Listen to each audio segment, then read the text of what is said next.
What's up, Gorilla Gang? We back with another one, and today we reacted to one of my favorite channels on YouTube. Shout out to Family TV. He brought us another one about this 7 year secret that this man, Florida man, had. He unalived his brother, then confesses after unaliving his boss for firing him. Man, you already know the spiel. If you ain't subscribed, man, please like, share, subscribe to the channel. We're growing channel. Come and grow with us, man. And with that being said, we just gonna jump right into the video, man. Let's see what they talking about. He didn't deserve it. For more than 7 years, detectives have announced a cold case murder in Lakeland has finally been solved. Investigators now say 14-year-old Rex Honors IV was killed by his older brother, who is now in custody. It's crazy how this world works. Fam, it's one thing losing your life at a young age, but it hit different when a person who took your life got the same blood as you. And it hit even deeper when the same person who took your life got the same first and last name as you. And then, moments later, he jumps on Facebook acting like he'll trade places with you. The irony, right? But it don't stop there. For years, he made fake pages, alleging somebody was antagonizing the family, posting disrespectful things about the young man we'll talk about today, all while acting like he was looking for the person who did it, acting like he wanted get back. And if that ain't twisted enough, 5 days after this young man was killed, the same person showed up wearing a shirt with the victim's picture on it, posting it on Facebook. Imagine that, wearing your face on his chest, acting like he grieving with you, knowing deep down, he the reason you gone. Funny how life work, huh? That's As if all that wasn't damaging enough, fam. crazy. 7 long years go by before the truth finally comes out.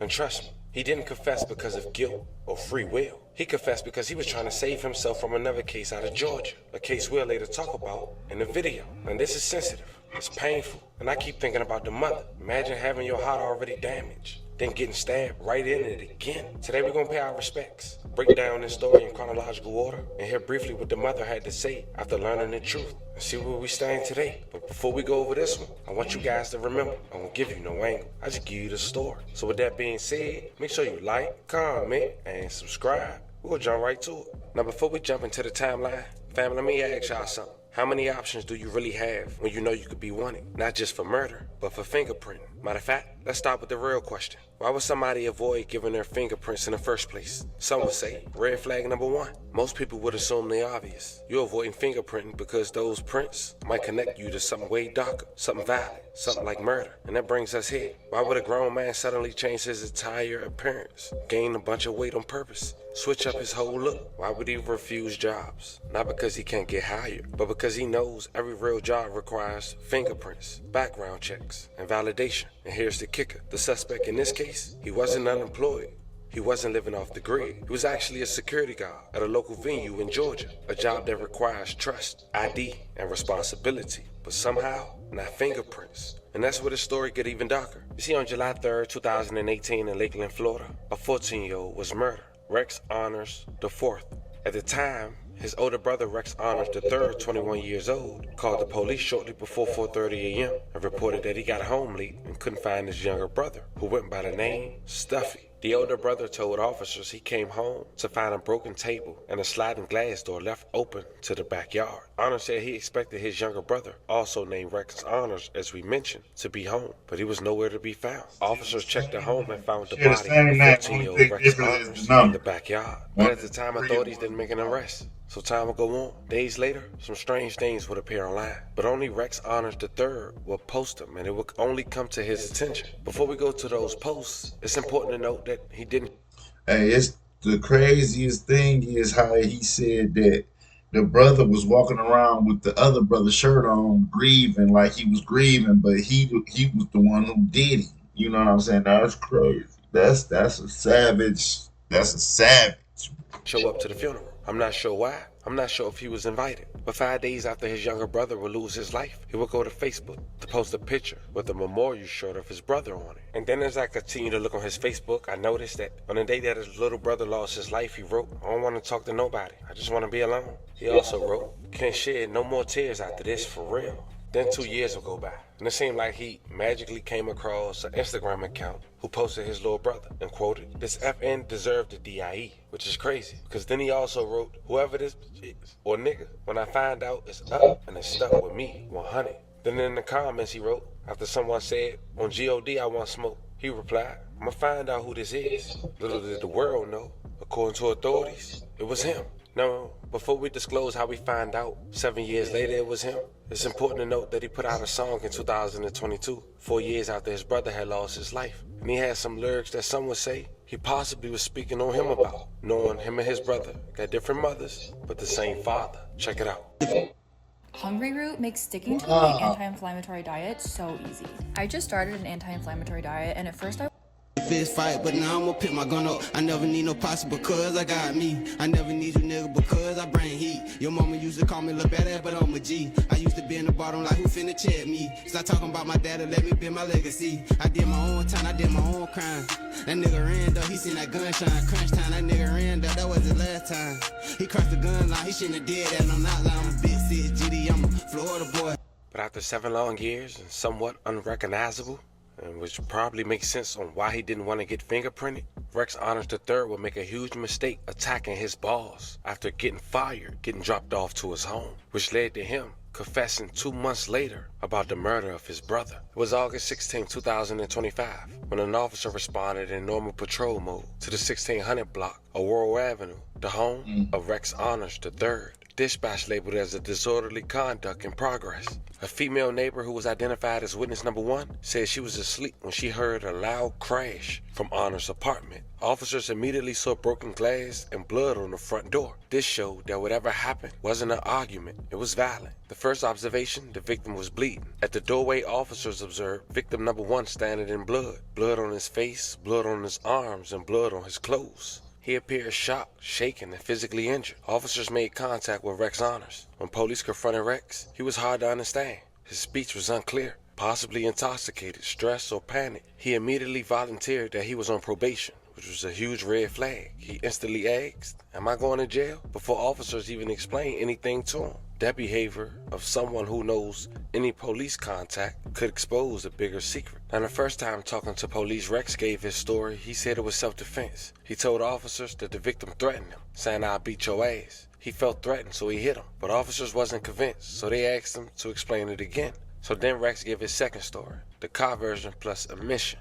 In this version, he claimed they were inside a vehicle and the victim was in the front seat while he was in the back. Rex again admit he hit the victim first. 2 different stories, both admit he started physical contact, and at that point his self-defense claim went out the window. The victim gave his statement, which was the complete opposite version. He said he hired Rex as security at Cowboy Bill's nightclub, 4502 Sylvester Road. They said he fired Rex that night for not doing his job. They left the club and drove to Rex home. Once they arrived, Rex punched him in the face without warning. When the victim tried to confront him, all hell broke loose. That's when Rex swung a knife at him. The victim didn't realize the cuts immediately due to the adrenaline. Officers confirmed lacerations on both arms, consistent with being cut by a blade. At that point, officers searched the home and found a knife in the rear bedroom, exactly where a female acquaintance said Rex was hiding earlier, which ties the weapon directly to Rex's space. At that point, an officer ran his name and realized he had an active warrant for failure to appear fingerprintable charge,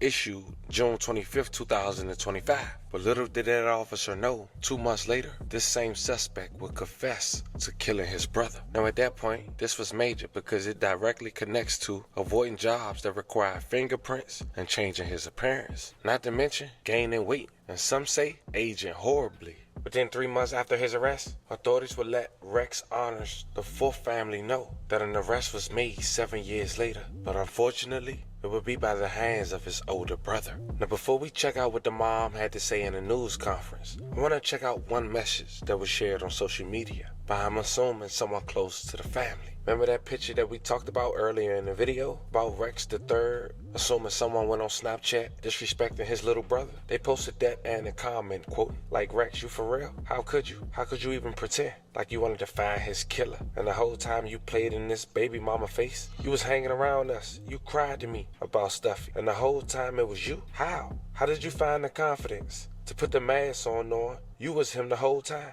You was who we all loved and grieved over. An innocent child was looking for. Rather some may knew him or some may not, but it's just so heartbreaking. And you played in your brother's, mom, cousins, sister, and whoever didn't know the truth, face and played. I just want to say thank you, God, for his family and loved ones' closure.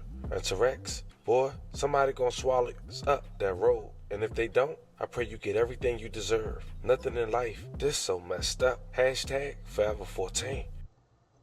I would say it's like having another producer in the room that knows exactly what the show needs. This is co-producer. The fastest way.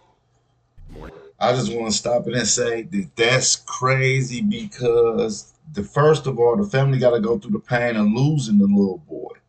Then 7 years later, they open the wound back up, and is more pain about finding out who did it, about the killer. I mean, you know what I'm saying, the person that unalived the person.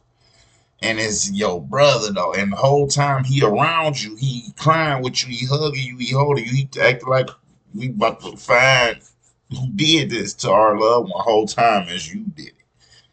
Man, savage. My name is Sam Taylor. I'm the Chief of Police of the Lakeland Police Department, and we're here today to give you some additional information on an arrest that we made on a homicide that occurred in 2018.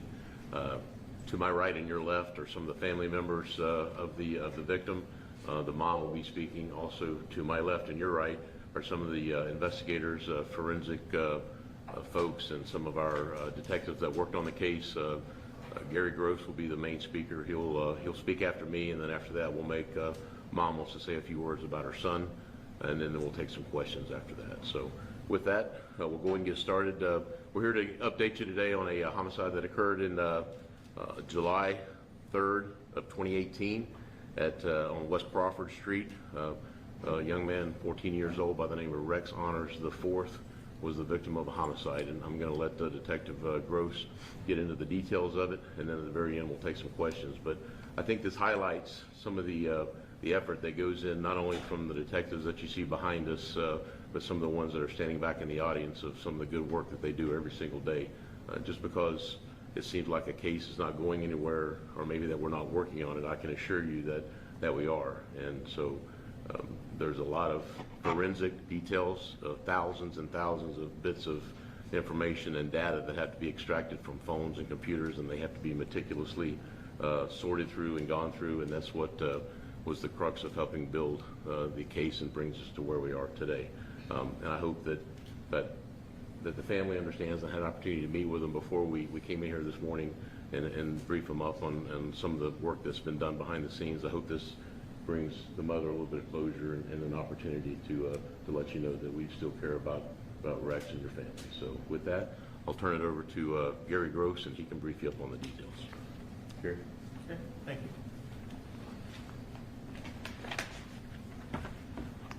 So the chief started this cold case unit June of 2023. So I am a civilian investigator. I retired as a sworn law enforcement officer with 32 years of experience. And on this case, Detective Carden, who is sworn, assisted me on this case through every interview. Have to have that sworn component when we get into search warrants and everything else. So what I'm going to do today is take you through step by step on this case, and we're going to talk about what led us up to the arrest. And then afterwards, I'm going to have Mom come up and give a few words, and we'll open it up for any questions that you guys have from us. But first of all, I want to say that it's a little confusing on this case, so that you understand the arrest affidavit. I'm going to refer to the suspect as Rex Honors. He's Rex Honors the third. Our victim is Rex Honors the fourth, but we're going to call him Stuffy. That's what the family calls him. That's what everybody knew him by, so we're going to call him Stuffy. And you'll hear me refer to that as we go through this case. And so on July 3rd is when this murder occurred. Rex Honors the fourth, Stuffy, was 14 years old, and his brother reported him missing at 4:22 a.m. That's a very important time, and I want you to remember that, because I'm going to come back to that a few times throughout this press release. The LPD officers that responded to a report of a missing person searched the house, and they found Stuffy deceased in the backyard with some type of an injury to his forehead. He's laying in the grass. There's blood on his forehead. The autopsy that was done later on that day determined that he died of a single gunshot wound to the forehead. Now, detectives early on, they suspected that Rex Honors III, the brother, was responsible for this, but at that time, as they worked this case, especially that day, they lacked enough evidence, probable cause, witness statements to move forward. And over the years. My name is Antoinette. Stephen was only 14. He was a normal child. He loved school. He loved sports. He didn't deserve it.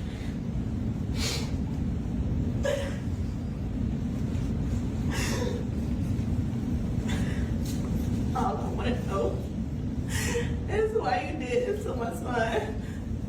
He didn't even get to live his life.